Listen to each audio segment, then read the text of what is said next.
Molweni, ndanamkela kuMamgobhozi TV. Ndikwathi Happy New Year kuni nonke zihlobo zam. Ndathemba sonke singene kakuhle kulo nyaka.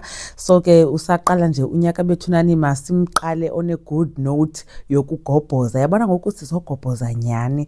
Now I'm sure abanye benu okanye senivile uba umculi uMakhadzi ufumene ingozi yemoto nge-31st kaDisemba 2025, right? Nyani ke nekhampani yakhe Makhadzi Entertainment le imanager yo ya confirma lonto leba ufumene ingozi esuka eLimpopo ebheka eJohannesburg, yenzeke kwakusasa.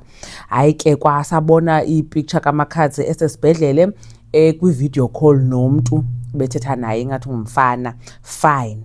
So ke kwakhona ne-pictures ezihamba nale car accident kaMakhadzi, only to find out ba hayi man, okokuqala ezi pictures ngezengozi ebiyenzeke ngoMeyi kulo nyaka kupheleyo, May 2025, ayizo picture zala ngozi kaMakhadzi, ne? Okay fine, siyayenza lonto leyo ke thina ke bantu baka social media, mhlawumbe wenze thumbnail umuntu lele sibhedlele awunayo ipicture yakhe uthathe kwa picture oyibonayo kwi-internet. So ndaqomba ayinoba yilonto leyo. So ke kukhona i-page on Facebook ebizwa ngoba Mabopane Daily News eye yathetha kangalento yoba iyaxoxisa le accident kaMakhadzi, ngoba bathi phambi kuba kuvakala izindaba zale ngozi yakhe i-organizers of Paper City Gardens Music Festival ziye zathetha esidlangalaleni zibeka uMakhadzi ityala loba angayi uyoperforma phaa kula festival njengoba bebevumelene nge-25th kaDisemba, nangona ke caba bebembhatele okanye uMakhadzi beyifumene imali engange-200,000 for uyoperforma phaa, so akaya.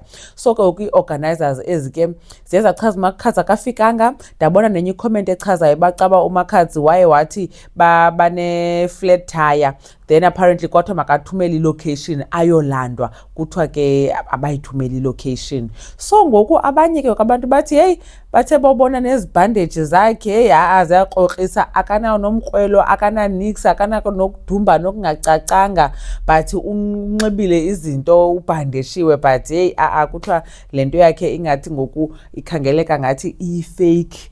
So ke le accident kaMakhadzi bethinani ngenxa yoba engakhange ayoperforma, abantu bathi njani umntu ofumene i-accident endleleni ebheke eJoburg nge-31st kubhizi endleleni, kungabikho ne-picture eyi-1, like abantu so bangamisi xa kwenzeka ingozi, weske baphinde babone uba nguMakhadzi so bangathatha ii-pictures, uyabo. So kuthiwa njani kungabikho ne-picture and ke kunesi statement sabo.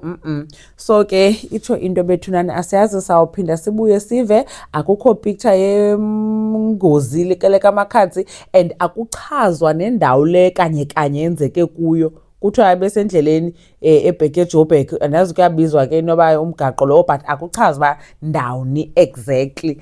Anyways, ndabuya ndinixele ke bethinani xa kukhona ezinye iindaba ezivakalayo, kodwa kwangoku kuthiwa hayi Makhadzi amabhandeji akho nento efakwe ezimpumlweni iyaxoxisa. Asazi ke bethinani kodwa uba uMakhadzi ufumene nyani ingozi yemoto, sithi akhawuleze aphile. Sisuka kwizinto zomahlala entabeni ebekuthiwe babhubhile kanti bayaphila, so asazi into masiyikholelwe ngoku. Mamgobhozi uyabula kakhulu ngothi nibukele le video, ndanibona kwivideo elandelayo. Bye.